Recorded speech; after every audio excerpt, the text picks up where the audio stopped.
The afternoon sun cast a golden haze over the familiar streets of Amara Daniel's hometown. As the bus rattled to a stop, her heart beat faster with every step closer to the place she once called home, the estate her father had cherished, the house that had been her refuge in childhood. Years abroad had not dulled her memories.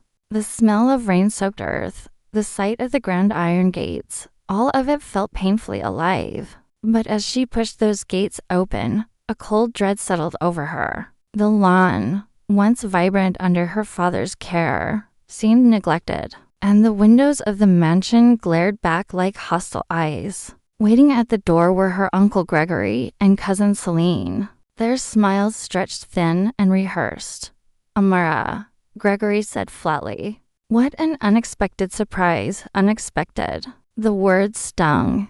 This was her home, her father's legacy. Yet they stood as though she were a trespasser. Inside, the air was thick with silence, as if the house itself disapproved of her return. Amara's gaze swept the familiar corridors only to realize something was terribly wrong. Her photographs were missing from the walls. The study, once her father's sanctuary, was locked. And when she reached her old bedroom, she froze. A heavy padlock sealed the door shut, as though her very existence had been erased. "What happened here?" she whispered, but Celine only shrugged, eyes glittering with a cruel amusement. The pit in Amara's stomach deepened. Documents her father had promised her, papers about the estate, were nowhere in sight. It was as if the life she once knew had been scrubbed clean. And standing in the heart of her father's house, Amara realized a chilling truth.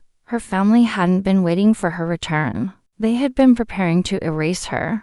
The night was unnervingly quiet, broken only by the occasional creak of the old floorboards. As Amara moved through the darkened corridors, sleep refused to come. Too many questions gnawed at her. Why had her father's study been locked? Why was her bedroom sealed as though she had never lived there? Every corner of the house whispered secrets, and she was determined to listen.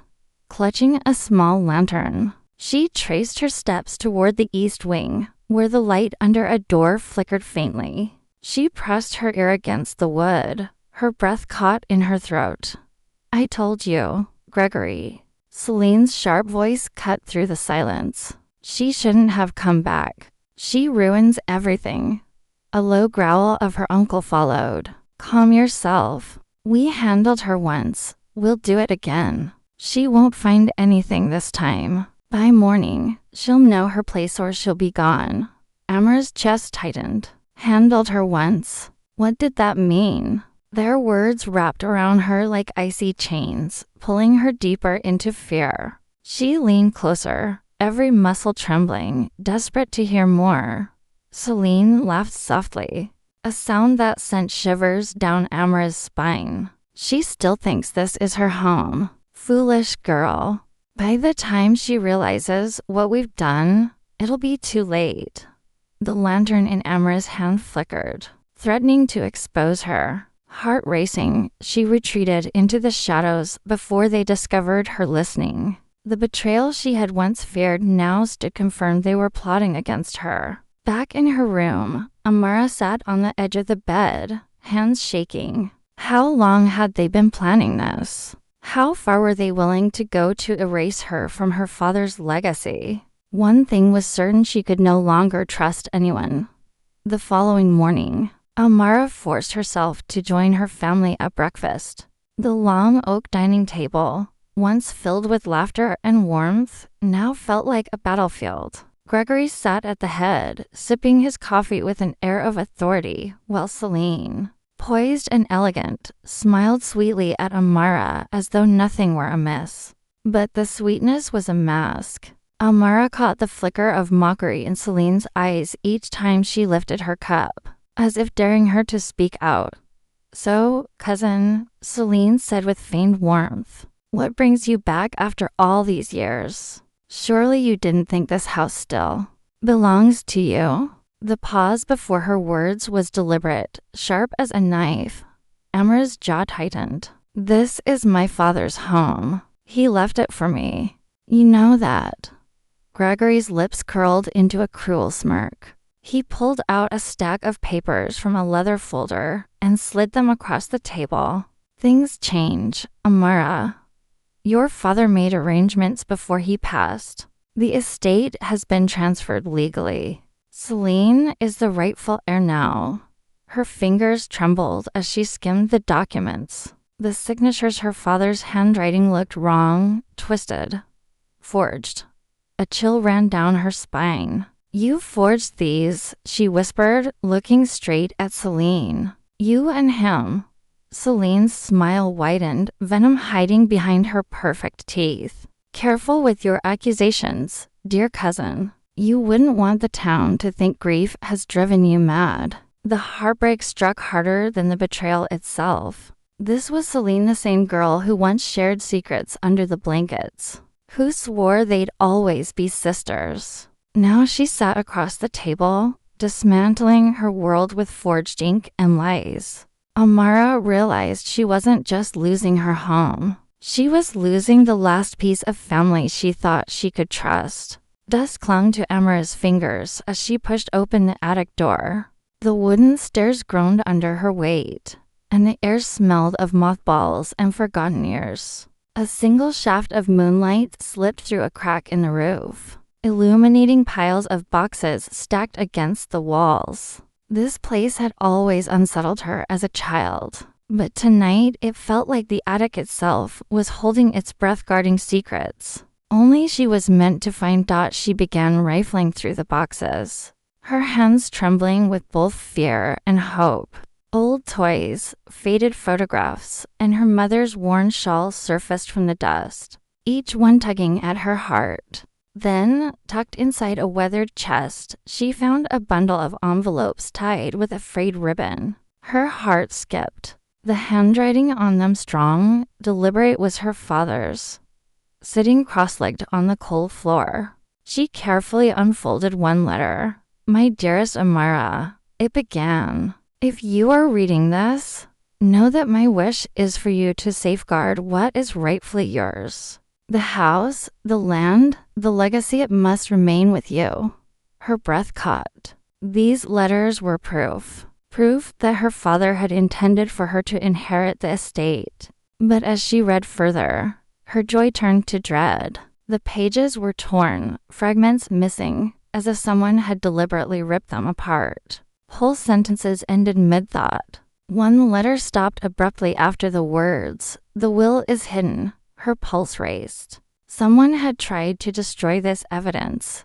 Hands shaking, Amara gathered the letters to her chest. She could almost feel her father's presence urging her forward. For the first time since her return, hope burned within her. But she also knew this discovery painted a target on her back. Whoever had torn these letters would not let her keep them for long.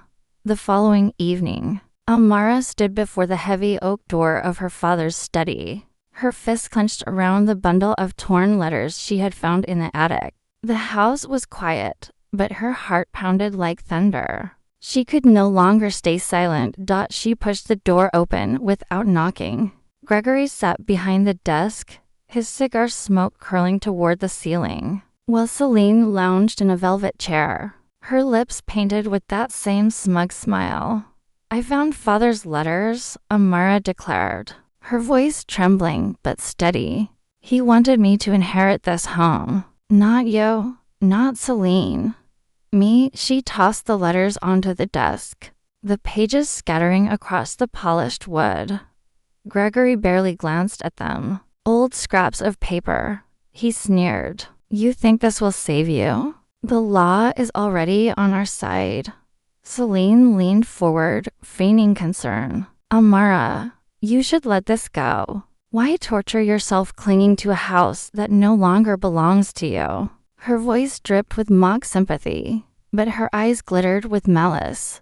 Anger surged through Amara. This is my home. You've twisted father's wishes, stolen what was never yours, and tried to erase me as if I never existed. Gregory's hand slammed against the desk, rattling the glass ashtray. Enough. His voice boomed. You abandoned this family years ago. You forfeited your place the day you walked away. This house is ours now. Accept it or leave." The words struck like a blade, but Amara refused to bow. She gathered the scattered letters, her resolve hardening. "I will not leave quietly," she said, her voice steady with defiance. "You may think you've won, but this house still remembers who it belongs to. And so do I." She turned and stormed out, but their laughter followed her down the corridor like knives in the dark. Amara sat alone in her dimly lit room, the weight of betrayal pressing heavily on her chest. The laughter she had left behind in the study echoed in her mind like a cruel reminder that she was fighting this battle alone, or so she thought. A soft knock startled her. She opened the door to find Mrs. Evelyn, the family's longtime housekeeper, standing in the hallway. The older woman's face was lined with age and worry, her hands clutching a small, worn notebook. "My dear," Evelyn whispered, glancing over her shoulder before stepping inside. "I've watched you struggle these past days. I can't stay silent anymore." Amara frowned, confused. "What do you mean?" Evelyn handed her the notebook. "I've kept records, things I've seen over the years. Your uncle's scheming, Celine's lies, even the day they locked your father's will away. I knew one day the truth would matter." Amara's hands shook as she flipped through the pages. Every entry was dated, every word meticulously detailed. It was evidence, perhaps the very key to proving her father's true intentions. "Why are you helping me?" Amara asked softly, tears stinging her eyes. Evelyn's gaze softened. "Because your father trusted me. He made me promise to watch over you if anything happened to him. And because you deserve this home more than those vipers downstairs." For the first time since returning, Amara felt a spark of hope. But Evelyn's next words cut through her relief like ice. "You must be careful. If they find out I've helped you, they'll cast me out with nothing. And if they discover you have proof." She trailed off, fear flickering in her eyes. Amara closed the notebook and held it tightly. "Then we'll have to be smarter than them." And in that moment, she realized she was no longer fighting alone. The days that followed were like walking through a nightmare Amara couldn't wake from. Everywhere she went, whispers followed her. At the market, women paused mid-conversation, their eyes darting toward her with pity, or was it fear? The baker, who had once slipped her extra pastries as a child, now avoided her gaze entirely. It didn't take long for her to learn why. Celine's poison had spread quickly. She told the townsfolk that Amara had returned only to stir chaos, that grief had twisted her mind, and that she was unstable, perhaps even dangerous. Amara overheard a group of men muttering near the well. "They say she broke into the study, raving about letters that don't exist," one said. Another shook his head. "Poor girl's lost her senses. Best to keep our distance." Her chest tightened. These were people who had watched her grow up, who once celebrated her birthdays and called her family. Now they turned away as if she were a stranger or worse, a threat. The betrayal cut deepest when she sought comfort from Clara, her childhood friend. But Clara's smile was uneasy, her words careful. "Amara, maybe it's best you don't stir things up. People are saying terrible things. I just don't want to be caught in the middle." With that, Clara walked away, leaving Amara hollow. Back at the estate, she sat with Evelyn's notebook clutched in her lap. Loneliness gnawed at her, yet her father's words from the torn letters echoed in her memory. "The home is yours, if you have the courage to fight for it." Tears burned her eyes, but she swallowed them. If the town believed Celine's lies, then Amara would prove them wrong. She would fight not just for the house, but for her very existence. The storm raged outside, rattling the windows as Amara tore through the hidden compartments of her father's old desk. Evelyn's notes had guided her here, to a false panel tucked behind drawers no one had opened in years. Her pulse thundered as she pried it loose. Inside, wrapped in brittle parchment, was the very thing she had prayed for: the original will. Her father's signature, bold and unshakable, stared back at her. The words were clear. The estate belonged to Amara, his only daughter. Relief washed over her in a dizzying wave. At last, she had proof. At last, she could silence every lie Celine and Gregory had spread. But hope is fragile. The door creaked, and before Amara could react, Celine stood in the doorway. Her smile was sharp, her eyes gleaming with triumph. I wondered how long it would take you to find it. Amara clutched the will to her chest. This ends tonight. Father's wishes will be honored. You can't erase me anymore. Celine's expression hardened as she stepped forward. In a sudden, swift motion, she snatched the parchment from Amara's trembling hands. The paper crumpled as Celine held it high, her laughter cold. You foolish girl, Celine hissed. Did you really think this was about the house? No, it's about you. I have spent my life in your shadow father's favorite, the darling daughter, the heir. I don't want the house, Amara. I want your place. I want you gone. The words pierced deeper than any blade. It wasn't greed alone that drove Celine, it was jealousy, festering for years. As thunder cracked above them, Amara realized the truth. Celine didn't just want to steal her home. She wanted to erase her existence entirely, to live a life that was never hers. The dining hall glowed with candlelight as the family gathered for what Gregory claimed was a celebration of unity.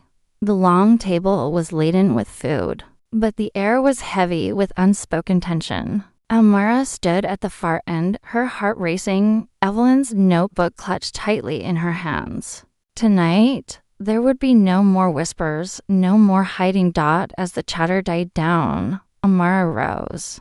Before we continue, she said, her voice steady though her hands trembled, I have something to share. All eyes turned toward her. Celine smirked, Gregory narrowed his gaze, and the rest of the relatives shifted uneasily. Amara opened Evelyn's notebook and laid it flat on the table.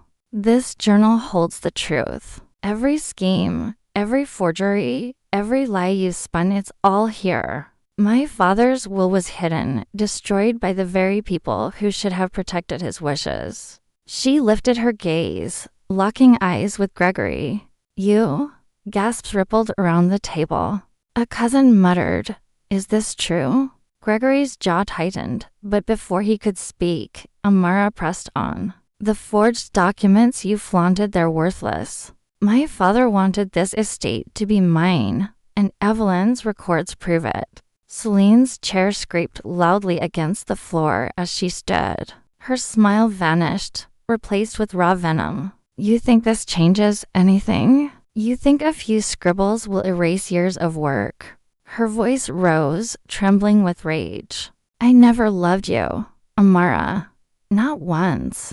You were always the favorite, always the chosen one. I wanted to take everything, your home, your name, your place, because I wanted you gone. Forever. The room fell silent, the confession echoing like thunder. For the first time, the masks were gone. The betrayal was naked, undeniable, and Amara knew this was the moment she had been waiting for. Silence weighed heavily in the dining hall after Celine's furious confession. The family sat frozen, faces pale, unable to deny the truth any longer. Amara stood tall, her heart pounding but her spirit unbroken. For once, she thought she had won. Then Evelyn, her voice trembling, stepped forward with something clutched tightly in her hands. There is one more letter, she said. I kept it hidden all these years, as your father instructed. He wanted you to find it only when the time was right. Amara unfolded the aged parchment, her father's familiar handwriting staring back at her. My beloved Amara, the house is not a prize to be fought over. It is a legacy meant to bind our family, not break it. I leave it to you not as an owner, but as a guardian. Remember, bricks and land mean little without love to fill them. If division takes root, walk away with your dignity intact. That will be your true inheritance. Tears blurred her vision. Her father had not wanted her to cling to the house, but to rise above the greed it had inspired. Slowly, she lowered the letter, her voice quiet yet firm. I will not destroy you, Celine. This house, it isn't worth my soul. You can have it. Gasps rippled through the room. Celine's triumph flickered, confusion clouding her eyes. Amara turned, her step steady as she left the hall. And for the first time, she felt free and burdened by walls that had become a prison of betrayal. In the days that followed, Celine remained in the grand estate, but victory tasted bitter. The rooms felt cold, haunted not by ghosts, but by guilt. She had the house, yet it was hollow. Amara, meanwhile, carried her father's words in her heart. Her true home was not stone, but the unshakable courage to stand against betrayal.